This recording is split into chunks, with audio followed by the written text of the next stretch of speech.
great to get that first victory of the season under your belt. Not that the performances before the victory were anything to worry about, but it's a real confidence booster to get the first one of the campaign, isn't it? Yeah, of course. I mean, you start a fresh campaign, and every club throughout the country is looking to get that first win, looking to get it as soon as possible. We felt it should have come at least a week sooner, if not more. But the performances have been building, which is obviously a really positive case from our point of view. And to go and win the game like we did, we're delighted collectively. And it probably could have been more in the end. Yeah, another clean sheet too. I mean, that's really important, isn't it? The foundation for any good team is always keeping things tight at the back.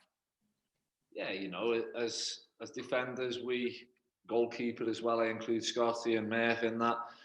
We all love keeping clean sheets, and the more regular we can keep them, the better opportunity it gives us of winning games. We only need one then. Like I say, we really pride ourselves on it. We work hard for it, but it's not just the boys at the back and the keeper. It's a collective thing, things going on in front of us, and it starts with the boys at the front. So it is a real collective pat on the back, I suppose, but defenders and goalkeepers, they really enjoyed them. I think more than the strikers and attack-minded players do. Even though defending, as you say, it is a collective thing. It's not all about individuals. But in terms of partnerships, you seem to be striking up a really nice understanding with Manny Monte. Yeah, we've started the season together, the two of us, and as you say, we've got a good understanding. I think we complement each other quite well. So, no, from our point of view, it's nice to be getting the shutouts. We're helping each other along, giving each other different bits and pieces of information, pointers, and collectively we're really pleased with where we're at, and we hope we can, moving forward, we can carry on building on that as well. And what's it like bringing somebody like Manny along in terms of the experience that you can give, where players need to be positionally, when to make tackles, when to sit. Having that experience, it's something that you can't buy, but Manny can learn from somebody like you, as you learned in the past from others at other clubs. Yeah, as you say,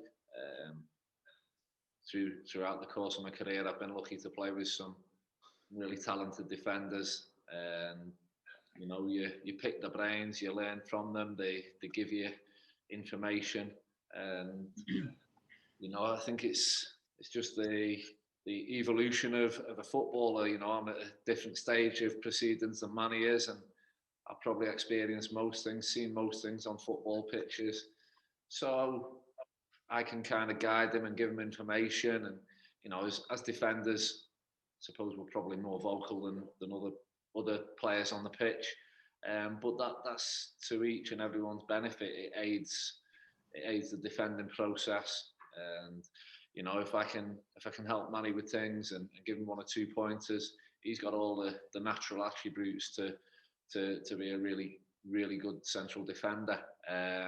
So if I can aid him and help him, then that's brilliant. You were talking before about the more attack-minded players in the team, and James Vaughan got 2 last weekend. It's 4, I think, in the last couple of games for him. When you've got somebody at the top end of the pitch, fit and firing, it makes such a difference, doesn't it? Of course. I've played in both scenarios where you've got someone who's an out-and-out goal scorer, who he only needs half a chance to score, and it's fantastic. It's wonderful because you've got a really good chance of winning the game when you've got people like Vaughan in your side who can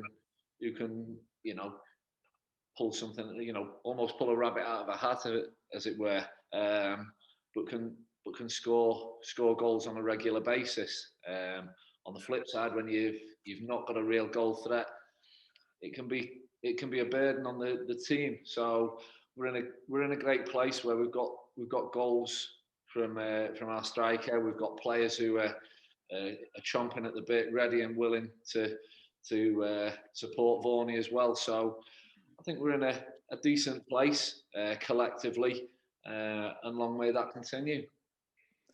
Salford City have made a really good start to the season. I think it's 2 wins and 2 draws for them. They're going to be a formidable test. What sort of game are you expecting from them?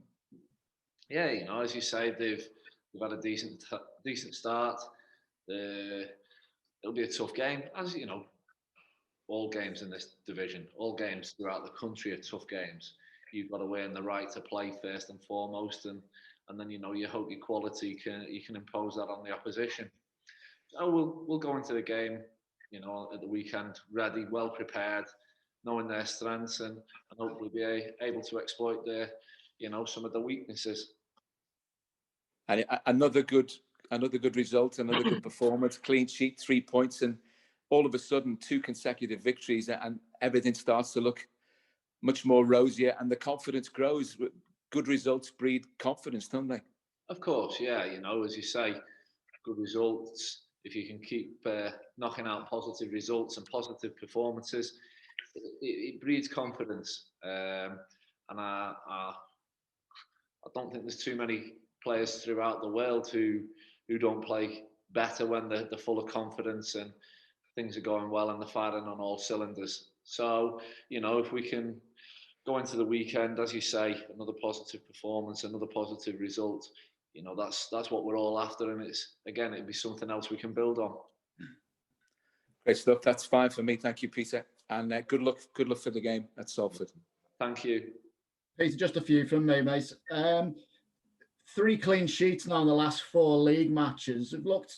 We've spoken before with Jacko and before and Mickey Man about how important it is to keep things tight in this league, and you can pick up the wins and be at the top quite quickly. But you've from the off to show quite a lot of solidity at the back. But it all more the point that odd result against Cheltenham now starts to look even odder, doesn't it? Really, what do you think went wrong there?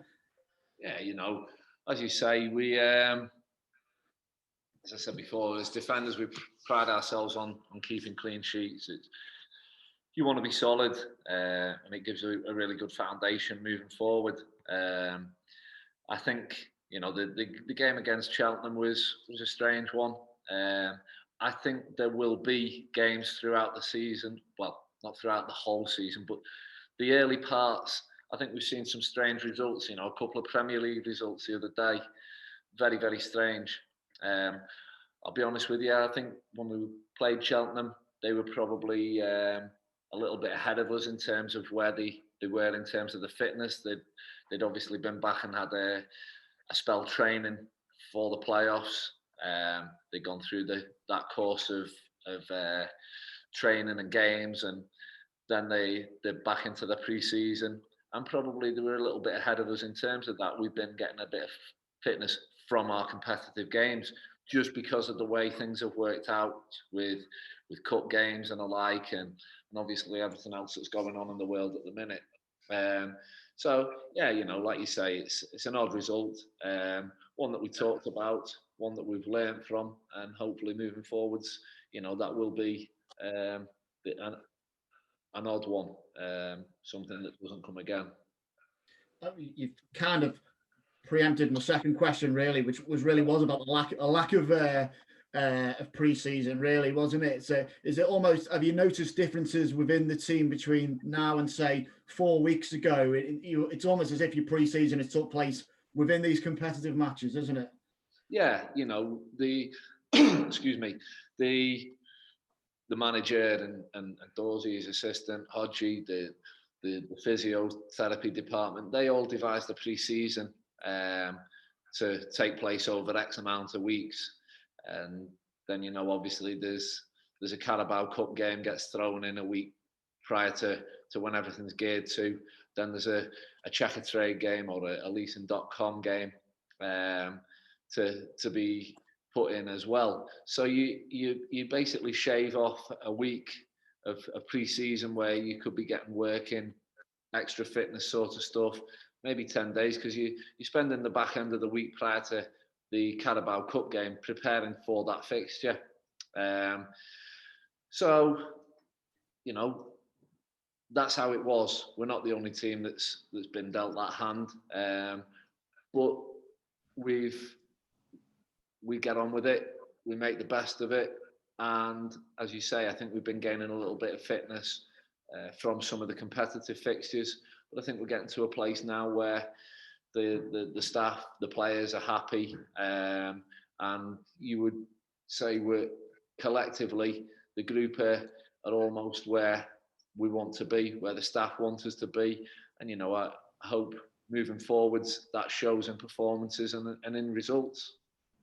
Of course, there have been a few injuries picked up along the way already this season. There's a lot of games to play in October as well, a few midweek games as well, so 2 games a week. I'm not sure if the manager's listening, but how's your own fitness at the moment? How's it holding up? And would you be fine to play 2 games a week, or is there more squad rotation around the corner, do you think? Oh, well, listen, I want to play every game. I want to be there every week, every Tuesday. Whenever the games are, I want to be fit and available. You know, as it stands, I feel good. And, you know, I think collectively as players, we all want to be fit and available. Then it gives the manager a real headache in terms of selection. So, no, I mean, from my point of view, personally, I feel fit, I feel good. You know, and as a player, you enjoy the games coming thick and fast. You know, the games coming Saturday, Tuesday, Saturday. It's a quick turnaround, but it's I suppose it's a test of your physical capabilities, your mental capabilities, and you want to come out the other side on top of all of that with some positive results and performances. Just a final one from me then.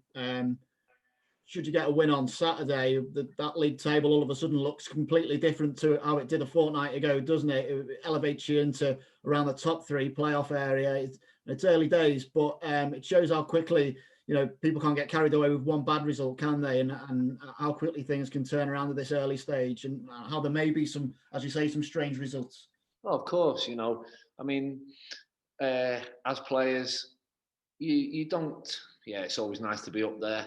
But the early parts of the season, the league, the table's still evolving, and I think you get a better idea of things when you get 10, 12 games in of how the picture's going to look through the course of the rest of the season. So, you know, as you say, a positive result, positive performance at the weekend will be what everyone wants.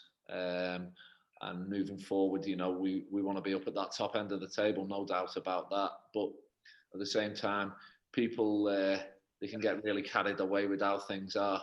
We're still in the infancy of the season, and obviously with that, you know, the league table can really change over the course of a week, especially when there's 3 games in that period of time.